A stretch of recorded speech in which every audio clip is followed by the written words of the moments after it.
قرآن لوگوں کے لیے اللہ کا پیغام۔ هذا القرآن يوحدنا لطريق الخير يوجهنا الله تعالى أنزله ورسول الله معلم نحمدہ ونصلی علی رسولہ الکریم، اما بعد فاعوذ باللہ من الشیطان الرجیم، بسم اللہ الرحمن الرحیم۔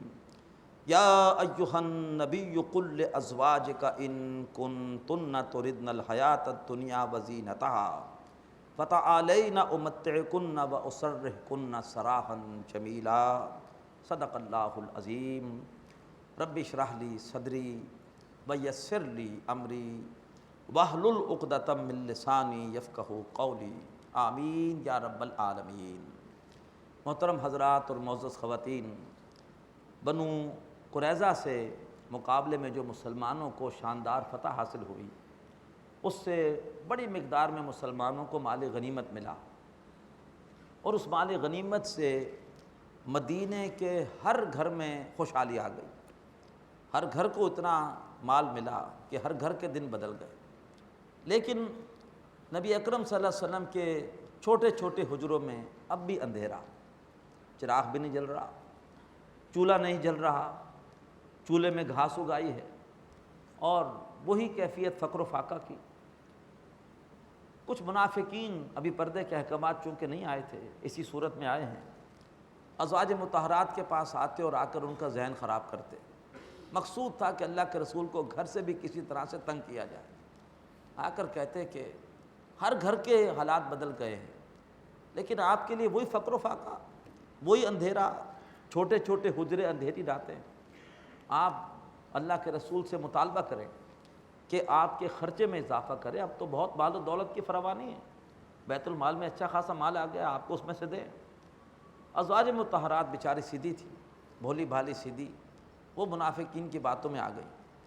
اس وقت اللہ کے رسول کے نکاح میں 4 ازواج تھیں، حضرت عائشہ صدیقہ رضی اللہ تعالیٰ عنہ، حضرت حفصہ رضی اللہ تعالیٰ عنہ، حضرت ام سلمہ رضی اللہ تعالیٰ عنہ، اور حضرت سودہ رضی اللہ تعالیٰ عنہ۔ ان چاروں ازواج نے اللہ کے رسول سے مطالبہ کیا کہ ہمارے خرچے میں اضافہ کیا جائے۔ اللہ کے رسول صلی اللہ علیہ وسلم کے لیے مطالبہ ناقابل برداشت تھا۔ آپ صلی اللہ علیہ وسلم کو دنیا سے کوئی سروکار نہیں تھا۔ آپ کا اپنا ارشاد ہے کہ مجھے تمہاری دنیا سے کیا سروکار، میری مثال تو ایک سوار کی سی ہے، وہ آتا ہے اور کسی درخت کے نیچے تھوڑی دیر سستاتا ہے اور آگے چلا جاتا ہے، یہ میرا تعلق دنیا سے ہے، مالی ولد دنیا۔ اللہ کے رسول نے اس مطالبے پر اس ناگواری کا اظہار کیا کہ آپ 1 مہینے تک اپنی ازواج کے پاس نہیں گئے۔ سیرت میں یہ واقعہ ایلا کہلاتا ہے۔ 1 مہینے بعد پھر یہ 2 آیتیں نازل ہوئیں سورہ احزاب کی، آیت نمبر 28 اور 29، اور یہ آیتیں آپ نے آ کے ازواج مطہرات کو سنائیں، اور اس کے بعد پھر ازواج مطہرات کے ایمان افروز جو ہے وہ فیصلے سے پھر حالات جو ہے وہ دوبارہ معمول کے مطابق ہوئے، اور اللہ کے رسول کے گھر کی زندگی دوبارہ معمول پر آ گئی۔ اب یہ آیتیں سنیے۔ یا ایھا النبی، اے نبی صلی اللہ علیہ وآلہ وسلم، قل لازواجک، آپ اپنی ازواج مطہرات رضی اللہ تعالی عنہن سے کہہ دیجئے، ان کنتن تردن الحیاۃ الدنیا وزینتہا، اگر تم چاہتی ہو دنیا کی زندگی کی زیب و زینت، فتعالین، تو آؤ، امتعکن، میں تمہیں مال و متاع دیتا ہوں، واسرحکن سراحا جمیلا، اور پھر میں تم کو رخصت کر دیتا ہوں خوبصورتی کے ساتھ۔ میرے پاس مال و دولت کی کمی نہیں ہے، میرا فقر و فاقہ مجبوری کا نہیں ہے، مجھے سروکار ہی نہیں ہے دنیا سے، تو اگر تمہیں دنیا چاہیے آؤ، میں تمہیں دے دیتا ہوں، لیکن پھر تم میرے ساتھ نہیں رہ سکو گی، پھر میں تمہیں خوبصورتی کے ساتھ رخصت کر دوں گا۔ وَإِن كُنتُنَّ تُرِدْنَ اللَّهَ وَرَسُولَهُ وَالدَّارَ الْآخِرَةَ، اور اگر تم چاہتی ہو اللہ کو اور اس کے رسول کو صلی اللہ علیہ وسلم اور آخرت کے گھر کو، فَإِنَّ اللَّهَ أَعَدَّ لِلْمُحْسِنَاتِ مِنْكُنَّ أَجْرًا عَظِيمًا، تو بے شک اللہ نے تم میں سے جو بھی نیکوکار ہے ان کے لیے شاندار بدلہ تیار کر رکھا ہے۔ چاروں ازواج نے بیک وقت کہا کہ ہمیں اللہ چاہیے، ہمیں اللہ کے رسول چاہیے، ہمیں آخرت کا گھر چاہیے، اور بس اس کے بعد پھر ایک اختیار دیا گیا تھا، ازواج مطہرات نے اس اختیار کو اللہ کے رسول کی منشا کے مطابق استعمال کیا، اور اس کے بعد پھر پورے حالات دوبارہ معمول پر آ گئے۔ اب اس کے بعد پردے کے احکامات آ رہے ہیں۔ اللہ تبارک و تعالیٰ ازواج مطہرات سے مخاطب ہے، لیکن ان کے توسط سے یہ احکامات امت کی تمام بیٹیوں کے لیے، نبی ہر اعتبار سے اسوہ ہے مردوں کے لیے، لیکن بیوی کے لیے اسوہ آپ تو نہیں ہو سکتے نا۔ بیوی کے لیے اسوہ کون ہے؟ ازواج مطہرات ہیں۔ خواتین کے نسوانی پہلوؤں کے لیے اسوہ کون ہے؟ ازواج مطہرات ہیں۔ اسی لیے جہاں نبی کی عظمت بیان ہوئی کہ النبی اولیٰ بالمؤمنین من انفسہم، وہیں ازواج کی اہمیت بیان ہوئی کہ وہ تمہاری مائیں ہیں، ان کا درجہ تمہارے لیے ماں کا ہے۔ تو جو حکم نبی کے لیے ہے ان کے توسط سے ہمارے لیے ہے، اور جو حکم ازواج کے لیے ان کے توسط سے امت کی تمام بیٹیوں کے لیے۔ یا نساء النبی، اے نبی کی بیویو، من یات منکن بفاحشۃ مبینہ، اگر تم میں سے کسی نے کھلی بے حیائی کا ارتکاب کیا، یضاف لہ العذاب ضعفین، اس کے لیے عذاب کو کر دیا جائے گا دگنا، وکان ذلک علی اللہ یسیرا، یہ چیز اللہ پر بہت آسان ہے۔ جن کے رتبے ہیں سوا، ان کے سوا مشکل ہے۔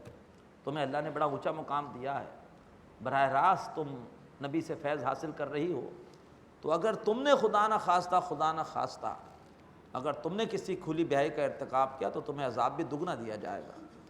وَمَن يَقْنُتْ مِنكُنَّ لِلَّهِ وَرَسُولِهِ، اور جس نے تم میں سے تابعداری اختیار کی اللہ اور اس کے رسول کی، وَتَعْمَلْ صَالِحًا، اچھا عمل کیا، نُؤْتِهَا أَجْرَهَا مَرَّتَيْنِ، تو ہم اس کو اس کا اجر بھی دگنا دیں گے۔ اللہ تعالیٰ اجر بھی تمہیں پھر دگنا دے گا۔ وَآتَدْنَا لَهَا رِزْقًا كَرِيمًا، اور ایسی خاتون کے لیے اللہ تعالیٰ نے عزت والی روزی تیار کر رکھی ہے۔ ازواج مطہرات نے الحمدللہ ثم الحمدللہ اللہ اور اس کے رسول صلی اللہ علیہ وسلم کی فرما برداری کا حق ادا کر دیا، اور ان کے لیے اللہ تعالیٰ کی طرف سے دوہرا اجر ہے۔ یا نساء النبی، اے نبی کی گھر والیو، لستن کاحد من النساء، تم جہان میں کسی اور عورت کی طرح نہیں ہو، تم نمونہ ہو امت کی تمام خواتین کے لیے۔ تمہیں اللہ نے نبی کا گھر دیا ہے، نبی سے براہ راست تربیت کی سعادت دی ہے۔ ان اتقیتن، اے نبی کی گھر والیو، تم جہان والوں میں کسی اور عورت کی طرح نہیں ہو۔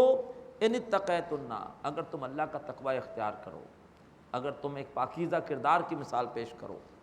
فلا تخضعن بالقول، اب یہ ہے باہر کے پردے کے حوالے سے پہلا حکم، فلا تخضعن بالقول، تو دیکھو گفتگو میں نرمی اور لوچ مت پیدا کرو۔ فیطمع الذی فی قلبہ مرض، ایسا نہ ہو کہ جس کے دل میں بیماری ہو وہ کو امید کر بیٹھے۔ وقلنا قولا معروفا، اور بس بات کرو، بھلی بات کرو، ایسی بات کرو جو ضروری ہے۔ یہ ہے باہر کے پردے کے حوالے سے پہلا حکم، کہ اگر خدا نہ خواستہ گھر پہ مرد نہیں ہے اور کسی اجنبی سے کسی خاتون کو بات کرنی پڑ رہی ہے، تو حکم یہ ہے کہ خاتون اپنی بات میں نرمی کا انداز اختیار نہ کرے۔ عورت کی آواز بھی مرد کے لیے بڑا فتنہ ہے، اس میں کشش ہے، تو لہٰذا ذرا تھوڑا سا روکھا انداز ہونا چاہیے، اور صرف بات بھی صرف کام کی ہو۔ بس ٹیلی فون آیا، مرد اٹھانے کے لیے نہیں، آپ نے اٹھایا، جی وہ گھر پہ ہیں نہیں ہیں۔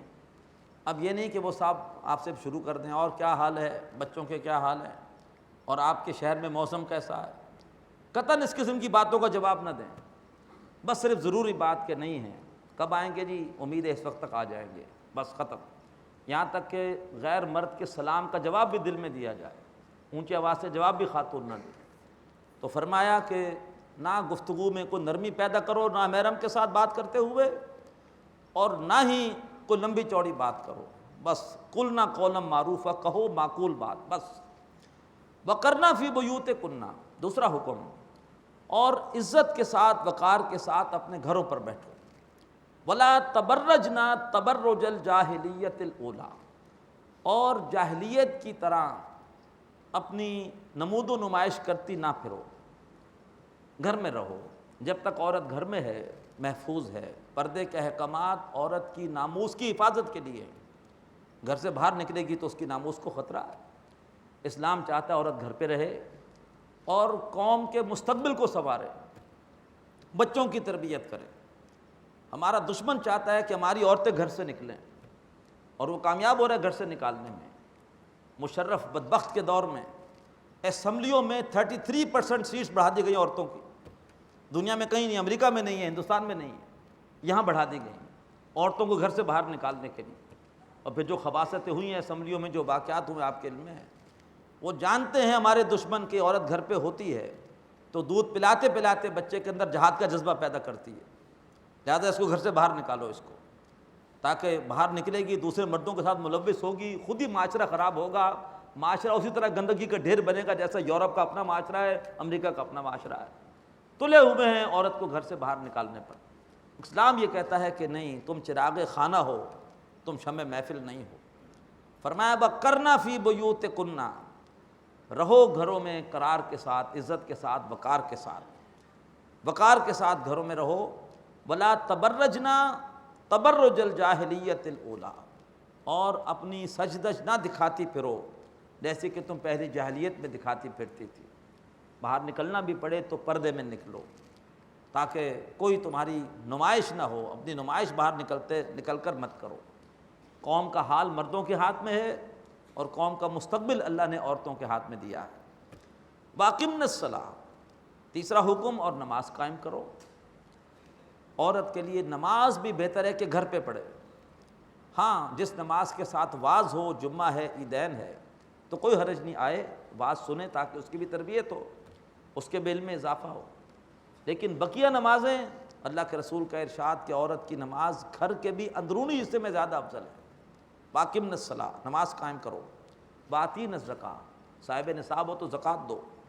وَأَطِعْنَ اللَّهَ وَرَسُولَهُ، اور جملہ معاملات زندگی میں اللہ اس کے رسول کی اطاعت کرو. انما یرید اللہ لیذھب عنکم الرجس اہل البیت، بے شک اللہ تعالیٰ چاہتا ہے کہ اے اہل بیت، اللہ تبارک و تعالیٰ تم سے ہر قسم کی جو ہے وہ غلط بات کو، برائی کو دور کر دے. وَيُطَهِّرَكُمْ تَطْهِيرًا، تمہیں ایسے پاک کرے جیسے کہ پاک کیا جاتا ہے. محسوس آپ نے کر لیا ہوگا کہ اہل بیت سے مراد حقیقت میں ازروب قرآن ہیں. نبی اکرم صلی اللہ علیہ وسلم، ازواج مطہرات، انہیں سے گفتگو چل رہی ہے. لیکن اہل سنت کا عقیدہ ہے کہ اللہ کے رسول نے ایک موقع پر دعا کی تھی، اپنی چادر میں لیا حضرت علی کو، حضرت فاطمہ کو اور حضرات حسنین کو، اور کہا کہ اللہ ان کو بھی میرے اہل بیت میں شامل کر دے. تو اہل سنت ان کو بھی اہل بیت میں شامل سمجھتے ہیں. لیکن ازروب قرآن اہل بیت کون ہے؟ نبی اور نبی کی ازواج. سورہ ہود میں مضمون آ چکا، حضرت ابراہیم حضرت سارہ سے فرشتے گفتگو کر رہے ہیں اور ان سے کہہ رہے ہیں اہل بیت رحمۃ اللہ وبرکاتہ علیکم اہل البیت. تو اہل بیت اصل میں ہیں اللہ کے رسول، ازواج مطہرات، اور مزید یہ ہے کہ اس میں حضرت علی بھی ہیں، حضرت فاطمہ الزہرا بھی ہیں رضی اللہ تعالیٰ عنہ، حضرات حسنین بھی ہیں رضی اللہ عنہم اجمعین. وَاذْكُرْنَ مَا يُتْلَىٰ فِي بُيُوتِكُنَّ مِنْ آیَاتِ اللہِ وَالْحِکْمَةِ، مزید حکم کہ جو بھی تمہارے گھر میں اللہ تبارک و تعالیٰ کی آیات میں سے تلاوت کیا جا رہا ہے، اور جو اللہ کے رسول کی حکیمانہ ارشادات ہیں، آپ کی احادیث ہیں، ان کو یاد رکھو. یعنی عورتوں کے لیے ضروری ہے کہ قرآن و حدیث کا علم سیکھیں. ان اللہ کان لطیفا خبیرا، بے شک اللہ تعالیٰ بہت باریک بین اور باخبر ہے. اب آیت نمبر 35، اہم آیت اس سورہ مبارکہ کی، کہ جس میں ایمان کے عملی نتائج اور ثمرات کا بیان، 10 صفات بیان ہو رہی ہے مومن مردوں کی، مومن خواتین کی. خواتین نے شکایت کی کہ قرآن مجید میں گفتگو مردوں سے ہم سے ہے ہی نہیں. عربی زبان کا اسلوب یہ ہے کہ اگر گفتگو کرنی ہو مردوں عورتوں دونوں سے تو مذکر کا اسلوب اختیار ہوتا ہے، عورتیں اس میں خود بخود شامل ہوتی ہیں. لیکن اللہ تعالیٰ نے عورتوں کی یہ خواہش بھی پوری کر دی. اس آیت میں مردوں اور عورتوں دونوں کا ذکر علیحدہ علیحدہ فرمایا ان المسلمین والمسلمات، بے شک فرما بردار مرد اور فرما بردار خواتین، والمؤمنین والمؤمنات، صاحب ایمان مرد اور صاحب ایمان خواتین، والقانتین والقانتات، اور عاجزی کے ساتھ تابعداری کرنے والے اللہ اس کے رسول کی مرد، اور عاجزی کے ساتھ اللہ اس کے رسول کی تابعداری کرنے والی خواتین، والصادقین والصادقات، اور سچ بولنے والے مرد اور سچ بولنے والی عورتیں، یا سچے مرد اور سچی عورتیں، والصابرین والصابرات، اور صبر کرنے والے مرد، ڈٹ جانے والے مرد اور صبر کرنے والے، استقامت رکھنے والی عورتیں، والخاشعین والخاشعات، اور عاجزی اختیار کرنے والے مرد اور عاجزی اختیار کرنے والی خواتین، والمتصدقین والمتصدقات، صدقہ و خیرات کرنے والے مرد اور صدقہ و خیرات کرنے والی خواتین، والصائمین والصائمات، روزہ رکھنے والے مرد اور روزہ رکھنے والی خواتین، والحافظین فروجہم والحافظات، اور اپنی عصمتوں کی حفاظت کرنے والے مرد اور اپنی عصمتوں کی حفاظت کرنے والی خواتین، والذاکرین اللہ کثیرا والذاکرات، اور کثرت سے اللہ کو یاد کرنے والے مرد اور کثرت سے اللہ کو یاد کرنے والی خواتین، اعد اللہ لہم مغفرۃ و اجرا عظیما، اللہ تعالیٰ نے ان کے لیے تیار کر رکھی ہے بخشش بھی اور شاندار بدلہ بھی۔ اب اس کے بعد ایک خاص واقعہ شروع ہو رہا ہے جس کے حوالے سے اللہ کے رسول پر تہمت لگائی گئی۔ اللہ کے رسول نے حضرت زید بن حارثہ رضی اللہ تعالیٰ عنہ کو اپنا بیٹا بنا لیا تھا۔ کیوں؟ اللہ کے رسول کے غلام تھے، حضرت خدیجہ نے آپ کو انہیں ہبہ کیا تھا۔ ان کے والد اور چچا کو پتہ چلا حضرت زید کے کہ ہمارا بیٹا محمد نامی ایک شخص کا غلام ہے مکے میں۔ وہ آئے، حضرت زید سے کہا کہ ہمارے ساتھ چلو۔ اللہ کے رسول نے کہا کہ اگر زید جانا چاہتا ہے میں اس کو آزاد کرتا ہوں، چلا جائے۔ حضرت زید نے کہا میں تو نہیں جاؤں گا۔ تو باپ نے اس پر کہا کہ تم عجیب آدمی ہو، تم غلامی کو آزادی پر ترجیح دے رہے ہو۔ حضرت زید نے جواب میں کہا کہ محمد کی غلامی 1000 آزادیوں سے بہتر ہے، رضی اللہ تعالیٰ عنہ۔ اللہ کے رسول بڑے متاثر ہوئے ان کے جذبے سے، پھر ان کے والد اور چچا چھوڑ کے چلے گئے۔ آپ نے کہا کہ 8 سے زید آزاد ہے اور 8 سے زید میرا بیٹا ہے، لہذا حضرت زید کا نام ہو گیا زید بن محمد۔ لیکن جب اس سورہ مبارکہ میں اللہ نے کہا کہ منہ بولے بیٹے کی کوئی حیثیت نہیں، تو آپ نے حضرت زید سے کہا کہ نہیں، اب تم دوبارہ زید بن حارثہ ہو۔ ان کو اس کا بڑا صدمہ تھا، اللہ کے رسول کے ساتھ میری نسبت ہی ختم ہو گئی۔ اللہ کے رسول نے ان کی دلجوئی کے لیے چاہا کہ اپنے خاندان کے خاتون سے ان کا نکاح کر دیں، تو آپ نے اپنی پھوپھی حضرت امیمہ بنت عبد المطلب، ان کی صاحبزادی حضرت زینب سے کہا کہ آپ نکاح کر لیں حضرت زید کے ساتھ، حضرت زینب بنت جہش رضی اللہ تعالیٰ عنہ۔ حضرت زینب تیار نہیں تھی اس کے لیے، ان کا مزاج نہیں مل رہا تھا، وہ نہیں چاہ رہی تھی کہ ایک ایسا شخص جو پہلے غلام رہا ہے اس سے میں نکاح کروں۔ لیکن اللہ تعالیٰ نے جب آیت نمبر 36 نازل کی سورہ احزاب کی، تو پھر وہ راضی ہو گئی کہ ٹھیک ہے، اللہ اس کے رسول کی مرضی ہے۔ فرمایا وما کان لمؤمن ولا مؤمنۃ، کسی مومن مرد اور کسی مومن عورت کے لیے جائز نہیں ہے، اذا قضى اللہ ورسولہ امرا، کہ جب اللہ اس کے رسول کو فیصلہ کر دیں، ان یکون لہم الخیرۃ من امرہم، کہ ان کے لیے اپنے اس معاملے میں کوئی اختیار باقی بچے، اختیار ختم، اللہ اس کے رسول کا حکم ہے، سر تسلیم خم۔ ومن یعص اللہ ورسولہ، اور جس نے اللہ اس کے رسول کی نافرمانی کی، فقد ضل ضلالا مبینا، تو وہ تو بھٹک گیا بڑا واضح بھٹکنا۔ تو حضرت زینب نے حضرت زید کے ساتھ نکاح کر لیا۔ یہ تو تھا خاص شان نزول، لیکن عمومی طور پر ہم سب کے لیے یہ آیت ہے کہ جب ہمارے سامنے اللہ اس کے رسول کا حکم آ جائے تو پھر اللہ ہمیں توفیق دے کہ ہم اس پر عمل کریں، اللہ اس کے رسول کی نافرمانی نہ کریں۔ خاص طور پر میرا بہنوں سے میری گزارش ہے کہ بلا شبہ پردے کا حکم بہنوں کے لیے بہت بھاری ہے۔ جس شے میں جو خوبی ہوتی ہے وہ شے اس خوبی کا اظہار چاہتی ہے، اور اللہ نے عورتوں کو حسن دیا ہے، اندر سے خواہش ہوتی ہے کہ میں اپنے حسن کو ظاہر کروں، اپنے حسن کو چھپانا یہ بہت بڑے صبر کی بات ہے۔ اللہ کا حکم ہے، اللہ کے رسول کا حکم ہے، پردے کا حکم۔ اللہ ہماری بہنوں کو پردے کی توفیق عطا فرمائے، شرعی پردے کی توفیق عطا فرمائے۔ صرف محرم مردوں کے سامنے کھلے چہرے کے ساتھ آئیں گی، باقی نہ محرم مردوں سے پردہ کریں گے۔ ہمارے ایک بزرگ ہیں رحمۃ اللہ بٹر صاحب، وہ تو ایک لالچ بھی دیتے ہیں اس حوالے سے۔ وہ کہتے ہیں کہ 3 کام کرو تمہارے اچھے خاصے خرچے کم ہو جائیں گے۔ ایک یہ ہے کہ مرد شیف کرنا چھوڑ دیں، تو یہ جو خرچہ ہوتا ہے روز کا بلیڈ کا اور سیفٹی کا اور صابن کا انشاءاللہ بچت ہوگی، ویسے خاصی مہنگائی ہے تو انشاءاللہ آپ کی بچت ہو جائے گی۔ نمبر 2، آپ مخلوط محفلوں میں اپنی عورتوں کو لے جانا چھوڑ دیں، خود ہی ان کے فیشن سے مٹائیں گے۔ عورت کو نیا نیا لباس اور فیشن کے مطابق ہر چیز تبھی چاہیے جب کہ اس کو غیر مردوں کے ساتھ اس کا آمنا سامنا ہوتا ہے، اور وہ چاہتی ہے کہ میں سب میں نمایاں ہوں، میری طرف غیروں کی نظریں اٹھیں، غیر مردوں کی نظریں اٹھیں۔ تو آپ طے کر لیں کہ مخلوط محفل میں نہیں جانا، انشاءاللہ شرعی پردہ گھر پہ نافذ ہوگا، خرچے آپ کے کم ہو جائیں گے۔ نمبر 3، غیر شرعی رسومات میں شرکت بند کر دیں، کسی سالگرہ میں نہیں جائیں گے، انگریزوں کی رسم ہے، کافروں کی رسم ہے، خام خواہ اس کے لیے بھی نیا جوڑا بنے گا، تحفہ تحائف آپ کو لینے پڑیں گے۔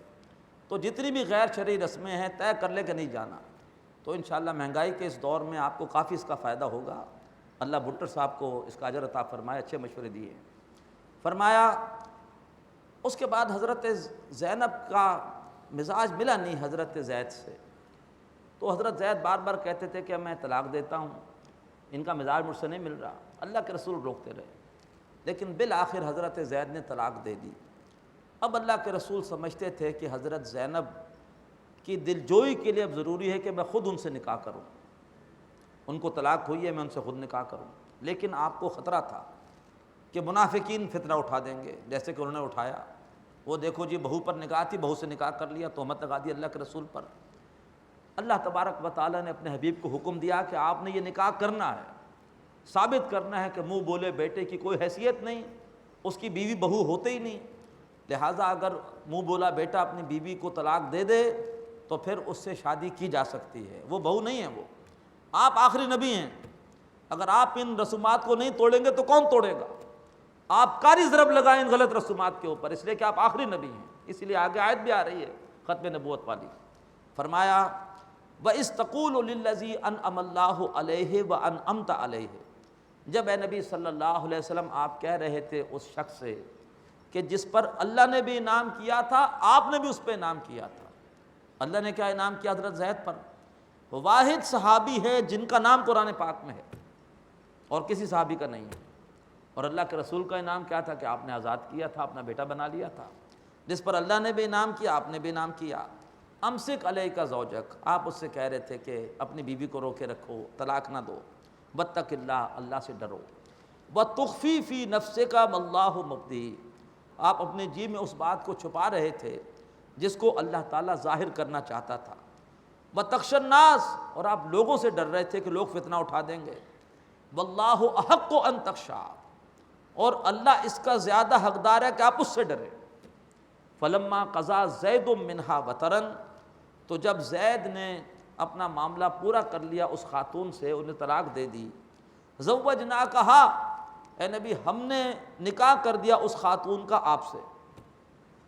اللہ کے رسول کہتے ہیں پہلے یہ نکاح آسمان پر ہوا پھر زمین پر ہوا، اللہ کہتے ہیں کہ ہم نے نکاح کر دیا اس خاتون کا آپ سے، لِكَيْ لَا يَكُونَ عَلَى الْمُؤْمِنِينَ حَرَجٌ، تاکہ مومنوں پر کوئی حرج نہ ہو، فی ازواج ادعیائہم، ان کے منہ ان کے لے پالک بیٹوں کی بیویوں کے حوالے سے، اذا قضوا منہن وطرا، جب کہ ان سے اپنا معاملہ پورا کر لیں۔ یعنی اگر منہ بولا بیٹا اپنی بیوی کو طلاق دے دے تو جو منہ بولے بیٹے کا باپ ہے وہ اس سے شادی کر سکے، وکان امر اللہ مفعولا، اور یہ اللہ تعالیٰ کا فیصلہ تھا جو کہ پورا ہوا۔ ما کان علی النبی من حرج فیما فرض اللہ له، اور نبی صلی اللہ علیہ وسلم پر کوئی حرج نہیں ہے ان معاملات میں جو اللہ نے ان کے لیے طے کیے ہیں۔ اللہ نے ان کے لیے طے کیا ہے کہ آپ نے جاہلیت کی رسموں کو توڑنا ہے۔ سنت اللہ فی الذین خلو من قبل، یہ اللہ تعالیٰ کا دستور ہے جو گزر چکا ان لوگوں میں بھی جو اس سے پہلے گزرے ہیں۔ وکان امر اللہ قدرا مقدورا، اور جو اللہ تعالیٰ کا حکم ہوتا ہے وہ مقرر ہے اور ٹھہر چکا ہے، طے ہو چکا ہے۔ الذین یبلغون رسالات اللہ، وہ ہستیاں جو اللہ تبارک و تعالیٰ کا پیغام پہنچاتی ہیں، ویخشونہ، وہ صرف اللہ سے ڈرتی ہیں، ولا یخشون احدا الا اللہ، وہ اللہ تعالیٰ کے سوا کسی اور سے نہیں ڈرتی ہیں۔